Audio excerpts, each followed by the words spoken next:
വിശദമായ വാർത്തകൾ നോക്കാം. ആദ്യം ന്യൂസ് ട്രെൻഡ്സിൽ ഈ മണിക്കൂറിലെ പ്രധാന വാർത്തകൾ വേഗത്തിൽ. ശബരിമലയിലെ സ്വർണ്ണപ്പാളി വിവാദത്തിൽ ദേവസ്വം മന്ത്രിയുടെ രാജി ആവശ്യപ്പെട്ടുള്ള പ്രതിപക്ഷ പ്രതിഷേധത്തിൽ നിയമസഭ ഇന്നും പ്രക്ഷുബ്ധം.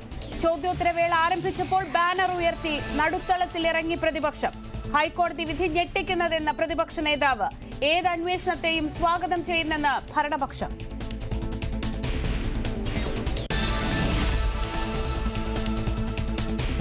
സ്വർണ്ണപ്പാളി വിവാദത്തിൽ ശബരിമലയിൽ പരിശോധന നടത്തി ദേവസ്വം വിജിലൻസ് എസ്പിയുടെ നേതൃത്വത്തിലുള്ള സംഘം.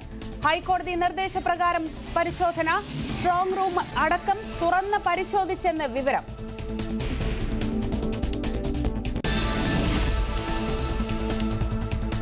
ഗാസ സമാധാന പദ്ധതികളിൽ ഈജിപ്തിൽ നടന്ന ആദ്യഘട്ട ചർച്ച അവസാനിച്ചു. നല്ല അന്തരീക്ഷമെന്ന് ഈജിപ്ഷ്യൻ മാധ്യമങ്ങൾ.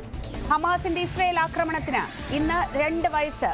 തിരിച്ചടിയിൽ കൊല്ലപ്പെട്ടത് 65,000-ത്തിലധികം സാധാരണക്കാർ.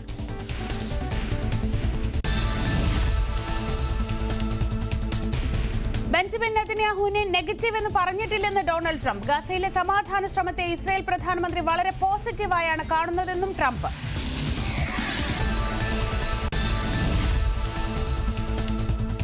തന്നെ കാർ കടത്തുകാരനായി ചിത്രീകരിക്കുകയാണ് കസ്റ്റംസ് എന്ന് കോടതിയിൽ ദുൽഖർ സൽമാൻ.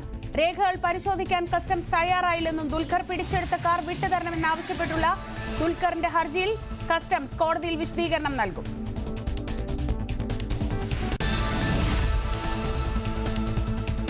സുപ്രീം കോടതി ചീഫ് ജസ്റ്റിസ് നേരെയുണ്ടായ ആക്രമണത്തിൽ പ്രതിഷേധം ശക്തമാവുന്നു. അപലപിച്ച അഭിഭാഷക സംഘടനകൾ. ഓൾ ഇന്ത്യ ലോയേഴ്സ് യൂണിയന്റെ പ്രതിഷേധം ഇന്ന്. ആക്രമിച്ച അഭിഭാഷകനെതിരെ കേസ് വേണ്ടെന്ന നിലപാടിൽ ചീഫ് ജസ്റ്റിസ്.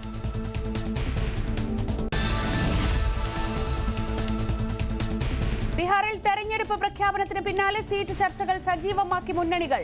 ചെറുകക്ഷികളുടെ വിലപേശൽ ഇരു മുന്നണികൾക്കും പ്രതിസന്ധി.